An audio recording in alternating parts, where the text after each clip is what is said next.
Bonjour à tous, alors vidéo aujourd'hui sur l'eau, deux circonstances, je vais vous dire franchement, c'était pas la vidéo qui était prévue, j'avais prévu de faire une vidéo à l'extérieur, dans le potager, avec des trucs un peu plus, voilà, un peu plus sur le terrain, et c'est pas possible, il fait vraiment pas beau, on peut pas mettre un pied dans le potager, donc du coup voilà, vidéo de circonstances, hein, du coup, sur l'eau.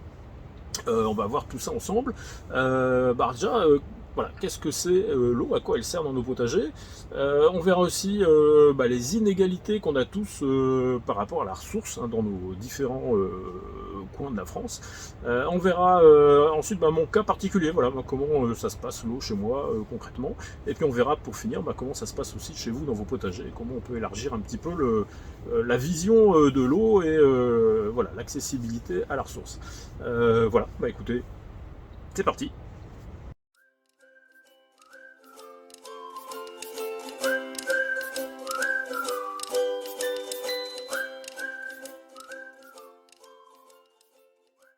Alors on va commencer avec à quoi sert l'eau.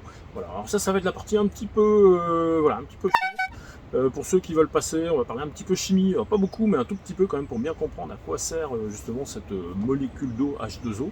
Alors ceux qui sont complètement allergiques à la chimie, ils peuvent passer, hein, dans la barre de la vidéo ou dans le commentaire, vous avez la possibilité de passer au chapitre suivant. Voilà, mais alors, voilà, c'est un point qui est important à aborder. L'eau, c'est une petite molécule, hein, H2O, tout le monde connaît hein, quand même. Et l'H2O, vous allez la trouver sous forme complète, H2O, voilà, tout ensemble, et vous allez trouver autrement des H, hydrogène, qui se baladent tout seul, et O2, ou oxygène, qui se balade aussi tout seul. Et ça va permettre de mettre en œuvre deux gros phénomènes qui sont super importants dans le potager et dans tout ce qui est vivant en général. Ça va être ce qu'on appelle le pH. Le pH, c'est le potentiel hydrogène, potentiel H, H+, qui va caractériser le fait qu'un milieu soit plutôt acide, ou plutôt basique, ou plutôt neutre. Alors ça permet plein de... Voilà, ça permet plein de réactions chimiques. Voilà. S'il n'y a pas une configuration de pH, d'acidité ou de basicité particulière, les réactions chimiques ne se font pas. Donc ça, voilà, ça c'est un des rôles de l'eau. Ça permet cette particularité d'entretenir les réactions acides et basiques. Une autre partie, ça va être ce qu'on appelle le potentiel redox, réduction ou oxydation. Ça c'est le côté un peu O2, qui va lui créer des potentiels électriques. En quelque sorte, associé à d'autres molécules. Donc là, c'est un petit peu compliqué, mais ça permet en fait, c'est peut-être une des grosses bases de la vie. Et s'il n'y avait pas l'eau, en fait, et s'il n'y avait pas ce petit phénomène redox, qui peut paraître anodin, il n'y a aucune réaction chimique qui serait possible. Il n'y aurait aucun transport de minéraux qui serait possible. Il n'y aurait aucun... la plante tient debout. Hein, ce qui fait qu'une plante tient debout, c'est plein de petites cellules, des petites bulles gonflées d'eau, 95% d'eau, hein, qui tiennent ensemble toutes gonflées. La plante tient debout. Vous les dégonflez tout un tout petit peu, et la plante, hop, elle s'affaisse. Il lui manque de l'eau. Vous lui en mettez un peu d'eau aux racines, et hop, voilà, elle va en perdre un petit peu au niveau des feuilles, elle fait de l'évapotranspiration, et hop, la plante tient debout. C'est des sortes de concentration, voilà. Donc voilà, c'est deux phénomènes un petit peu compliqués, mais qui expliquent bien le rôle vraiment important de l'eau dans nos potagers et dans la vie en général. Alors, on va voir maintenant notre inégalité face à la ressource aux quatre coins de la France. On a à peu près trois gros facteurs qui vont vraiment faire fluctuer cette disponibilité de l'eau. Vous avez la pluviométrie. La pluviométrie, c'est la pluie qui tombe à un endroit donné. Vous avez l'ensoleillement. Alors l'ensoleillement, c'est pas la durée du jour et de la nuit, c'est les heures où vous avez un beau ciel bleu avec du soleil direct. Ça aussi, c'est très variable d'un coin à l'autre de la France. Et vous avez un troisième critère, ça va être la nature de votre sol. Alors concernant la pluviométrie, en France, elle varie en gros on est à peu près à 500 litres au mètre carré par an, pour les taux de pluviométrie les plus faibles, à 2000 litres, 2 mètres cubes d'eau, hein, au mètre carré dans les coins où il va pleuvoir le plus. Alors ça c'est le cumul annuel. Il y a un autre critère qu'il faut prendre en compte aussi, c'est la manière dont cette eau va arriver au sol. Il vaut mieux avoir une eau qui arrive régulièrement sur le sol, hein, 10 litres par 10 litres tous les jours, que d'avoir typiquement ce qu'on appelle un épisode Sevenol par exemple, qui va vous mettre 300 litres d'eau en une journée au mètre carré. Voilà, ça c'est voilà, c'est de l'eau qui est moins intéressante, qui va être en partie perdue. Donc voilà, pluviométrie, quantité d'eau et la manière dont elle va tomber. Vous avez ensuite l'ensoleillement. Alors l'ensoleillement, là on va varier du simple au double. Alors, le coin de France le moins ensoleillé, il n'est pas très loin d'ici, il se trouve dans les monts d'Arrée, au milieu de la Bretagne, hein, les montagnes de la Bretagne, où on est à 1400 heures de soleil par an. Alors, 1400 heures de ciel bleu, hein, si vous voulez. Par an. Et les coins les plus ensoleillés, on va être à presque 3000 heures. Bah, typiquement, vous avez le sud-est de la France qui va être un des coins les plus ensoleillés de France. Donc vous voyez, là aussi, ça joue énormément. Alors ça, l'ensoleillement, ça va jouer sur ce qu'on appelle l'évaporation. Soit l'évaporation directe de l'eau qui vient de tomber, soit l'évaporation indirecte avec le couvert végétal qui va se mettre à évaporer et à remettre une partie de l'eau qui est dans le sol, dans l'atmosphère, et du coup perdre, entre guillemets, une partie de la ressource. Vous avez ensuite donc le troisième paramètre, ça va être la nature du sol. Un sol, suivant le fait qu'il va être plutôt argileux, limoneux ou sableux, va pas retenir du tout la même quantité d'eau. Un sol qui est argileux, c'est celui qui va le retenir le plus d'eau, il peut retenir jusqu'à 30% de son poids en eau. Un sol limoneux, ça va être presque pareil, on va plutôt être dans les 25% de son poids en eau, et un sol sableux, par contre, c'est plus que 10% de son poids en eau. Ça veut dire quoi? Ça veut dire que passé ces 10%, l'eau, soit elle passe dans la nappe phréatique, ou elle part à la rivière, ou elle part par ruissellement, mais on ne peut pas mettre plus de 10% du poids dans un sol sableux, et on ne peut pas mettre plus de 30% dans un sol plutôt argileux. Il y a un autre critère au niveau du sol qui doit être pris en compte, c'est en quelque sorte la profondeur du sol. La profondeur du sol, c'est l'épaisseur de votre sol. Si vous avez un sol qui est très profond, vous allez pouvoir stocker une grosse quantité d'eau sur la profondeur et sur l'épaisseur du sol. Et si vous êtes dans des coins où le sol est plutôt pas très épais, hein, il y a des endroits où il y a très très très peu de sol, du coup vous allez stocker encore moins d'eau. Voilà. Ça, c'est des critères aussi qu'il faut prendre en compte. Du coup, en mélangeant tous ces critères, on arrive à des disparités aux quatre coins de la France, mais qui sont phénoménales. Et c'est clair qu'il y a des endroits où on est plus favorisé par rapport à la ressource en eau qu'à d'autres endroits.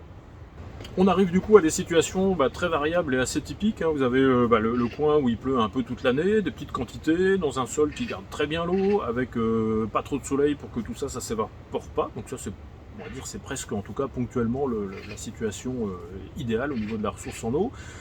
Vous pouvez vous retrouver avec des coins où il va pleuvoir beaucoup l'hiver, avec un sol qui va très bien stocker l'eau sur de la profondeur, et du coup l'été on se retrouve avec quasiment pas de pluie, un sol qui est très sec en surface, et puis du coup on peut faire pousser par exemple des tomates sans eau. Voilà. En tout cas on a l'impression qu'elles poussent sans eau, mais en fait non, c'est juste qu'il y a une énorme quantité d'eau qui est disponible dans le sol. Alors certes pas sur la première couche qui est complètement sèche, mais elles vont aller chercher l'eau en profondeur. C'est un type de climat assez typique qu'on peut retrouver. Et vous allez retrouver des coins où il pleut pas beaucoup, et quand il pleut, il tombe à chaque fois, c'est des seaux d'eau, donc il y a une bonne partie de l'eau qui est perdue. Ça tombe sur un sol qui garde pas l'eau, et en plus il y a du soleil et qui chauffe en permanence, et du vent sec qui se ramène par-dessus tout ça.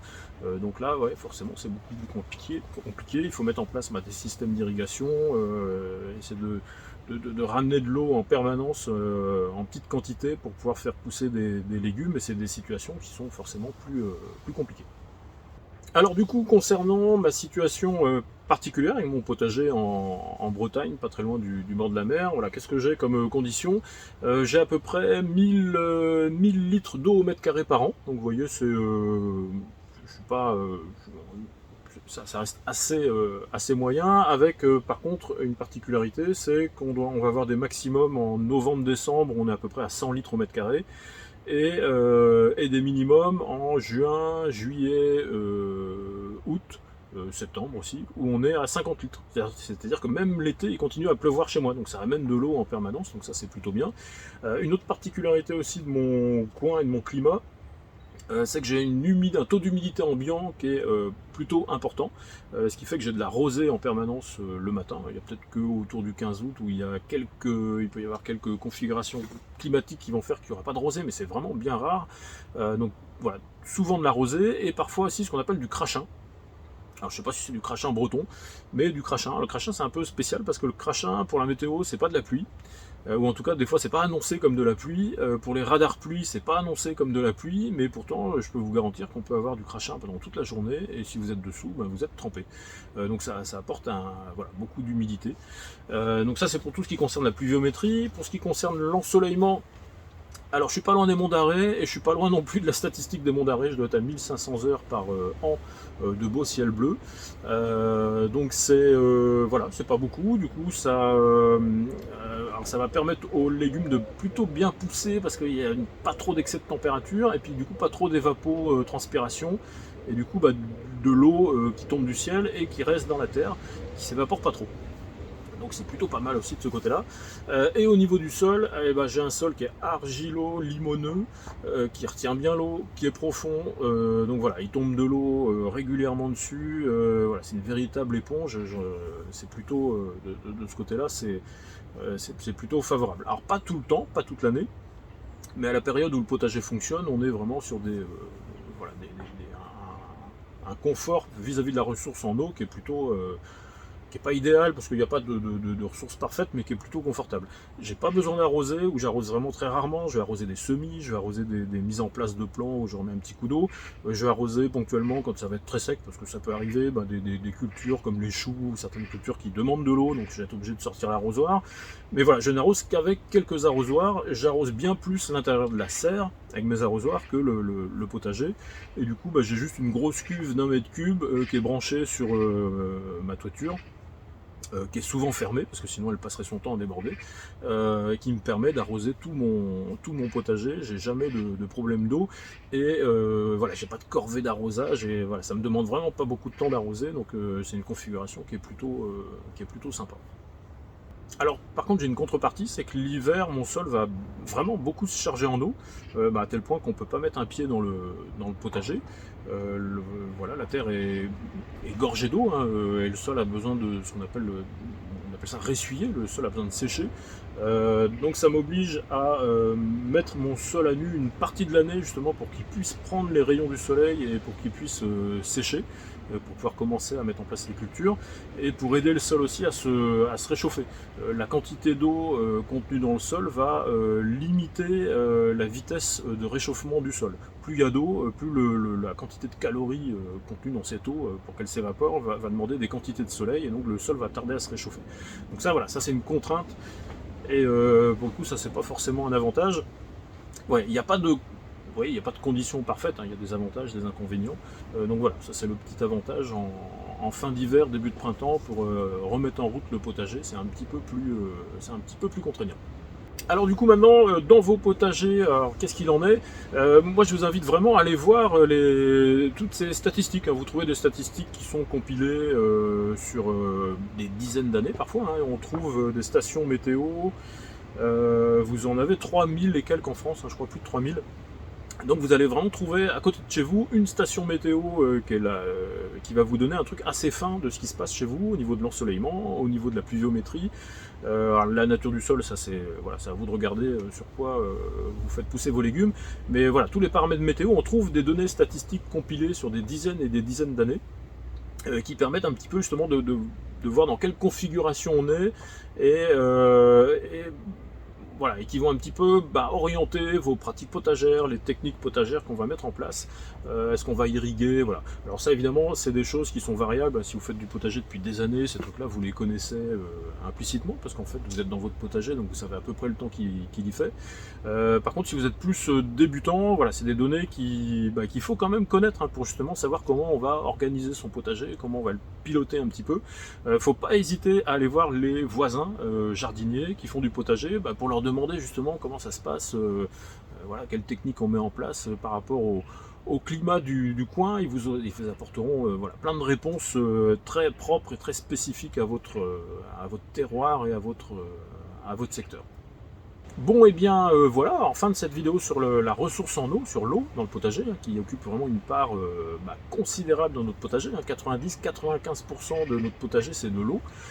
Donc voilà, il faut en prendre soin et il faut savoir organiser et faire son potager en fonction justement de cette ressource et de la manière dont vous êtes servi en eau par le ciel et par le sol aussi, hein, du coup, parce que le sol a un rôle important dans cette disponibilité de l'eau. Alors j'espère que vous avez appris quelques bricoles. Je vous remercie d'avoir suivi la vidéo et puis je vous dis à la prochaine. Bye bye.